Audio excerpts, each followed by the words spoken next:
Welcome back, everybody, to the Public Offender 100 channel. Please continue to like, share, and subscribe if you like the message. If you don't, do it anyway, but engage with the content nonetheless, man. Let's get into this next video.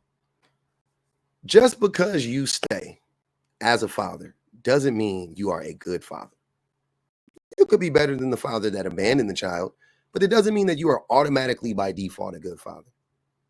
I need for more men to realize that, because in this day and age, there are far too many men that just push for we just need more fathers in the home, as if like any father in the home is better than no father in the home. And that's just simply not true. A toxic father in the home is just as bad, or in a lot of cases worse, than an absentee father. Right? An absentee father, yes, that's abusive, but a father that's in the home that is abusive, I think I would think abuse is abuse. So I don't know, but at the very least, it's just as bad. I get happy when the youth clocks things like this, because, like I said, I didn't clock this type of shit when I was this guy's age. So I'm always impressed by how young, a lot of these people are that are speaking on these issues. How young they are. I love it. Gives me hope. When the black community talks about bad dads, we only talk about absent fathers. The niggas who never showed up. But we never talked about bad fathers. The dads who stayed but just ain't shit. Just peep Game and Lock in real quick. When I was like 7 or 8, it was my big cousin's birthday, and the nigga just turned 13. And for his birthday, we all went to Old Country Buffet. Like damn near the whole extended family. And on the way to the buffet, my uncle turns down the music and he says, I don't care how old you guys say you are, just don't say you are 11, because any kid under 11 ate half off. So we're all like, yeah, we got you. We get to the buffet. The lady at the front, she asks how old we are. We're all saying we're like 7, 8 years old, but my cousin, he says it's my birthday. The lady at the front, she said, how old are you turning today? This dumb nigga said 13. We all looked at his dad.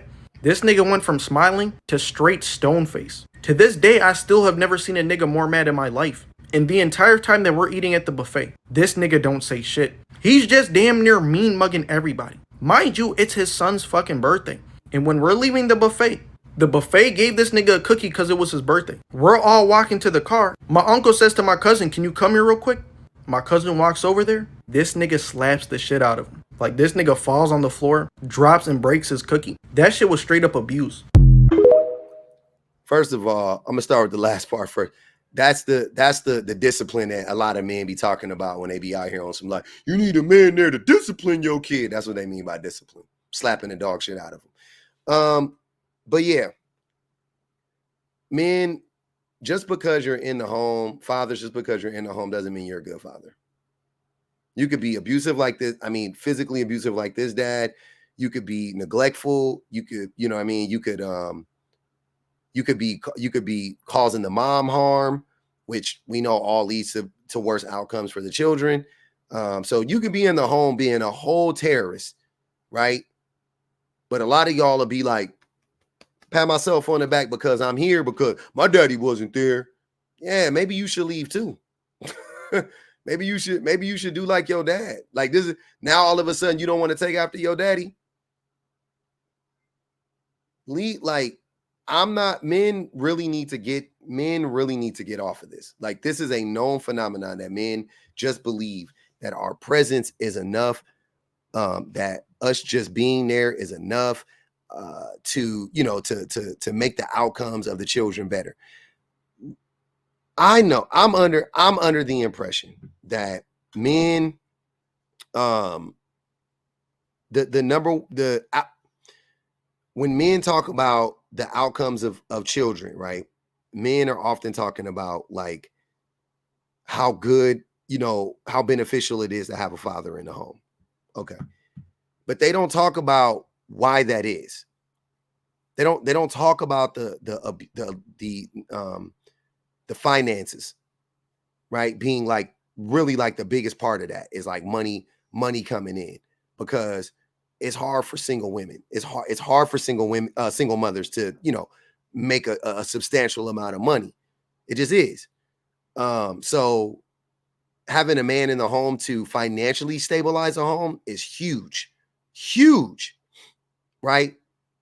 But with that said, I find it very hard to believe that men are adding all of this value to the home. When you talk to the mothers, when you talk to the wives, that they're saying that the largest stressor in my life is the man, right? Like that, like those two things they don't connect to me. It doesn't make sense. Look at this. Look at this. This is what I'm talking about. Whoa, whoa, whoa.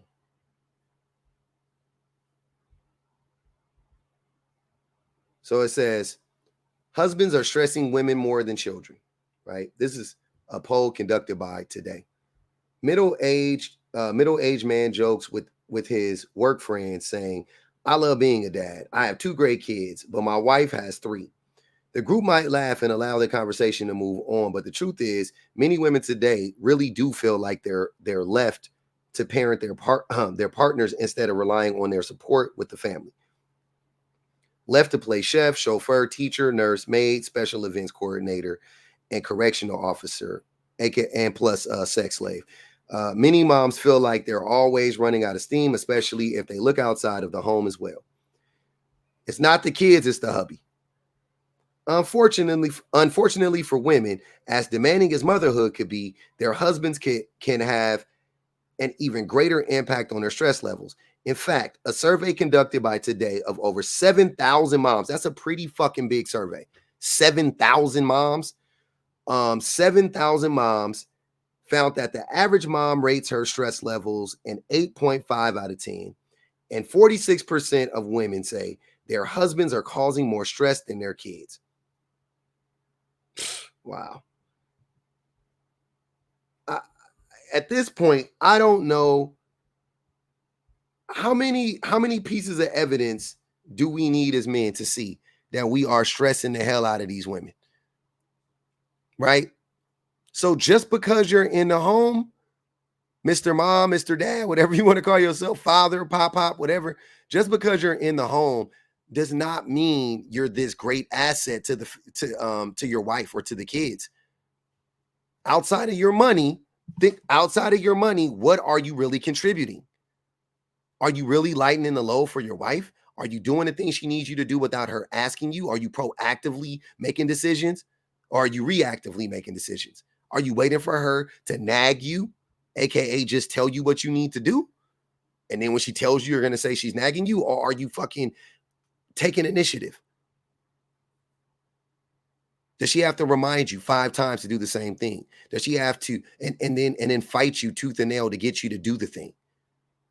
These are the things that's going on in the house a lot of times. And the kids are feeling this pressure. They're feeling this stress. If the mom is stressed, the kids are stressed. If the mom feels pressure, the kids feel pressure. If the mom has anxiety, the kids have anxiety. So if you really love them babies, you got to make life easier for the mamas, right? If y'all really love them babies, start loving on the mamas. That's a different story for a different time. Nah, fuck that. That's for this time. If you really love them babies, love on the mama. Period, point blank. I'm gonna say it again, right? But also, you got to show up for your kids. Also, keep your hands off them babies. Keep your hands off that child. Stop that shit. Stop trying to turn your babies into little mini me's or the better version of you, and you want the nigga to be a 5-star athlete when your ass couldn't dribble the ball up court with one hand. Stop living vicariously through your kids. I can go on and on and on, but these are things that men do. Stop establishing your legacy with your goddamn babies. Stop that shit. Don't do that. You guys really need to get a grip of that. Right? That is not what we are supposed to be doing out here at all. Show up for them babies, love on them mamas. That should be the goal. Instead, y'all like to run around here and just try to manipulate the women into staying in toxic relationships with you. That's all you guys want to do. Get the women to stay in these relationships. You're trying to gaslight them right now. Oh, if the dad's in the house, the babies fare better. But tell the whole truth, Douglas. Or Dustin, I should say. Tell the whole truth, Dustin. If you leave and you give her the money, she'll be perfectly okay, I'm sure. If you weren't contributing when you were in the home and you were stressing her out, if you were to leave but still financially support that family, no worries. That family will be just fine. I guarantee you. That we really gotta realize our roles in all of this right now. Men are not in this. We're not that great at this parenting thing. We're not. We're not showing up like the women. We're just not doing it. So until we do, in the meantime, make sure them checks is on time, nigga. Make sure you paying them funds, right? And stay out the way. Stay out the way, man. Stay out the way. Let that mama do her mama thing. If you're not going to show up for them, if you're not going to contribute to that household and you're not going to be a relief on that woman, stop stressing her the fuck out. Make sure you give her that money. Because trust me, single mothers without spouses, without boyfriends are happier than mothers with boyfriends and spouses. Guaranteed. Guaranteed. And to add to that, especially the ones who are financially taken care of. If they got enough money and you're not there stressing them out further and needlessly stressing them out, they'll be perfectly okay.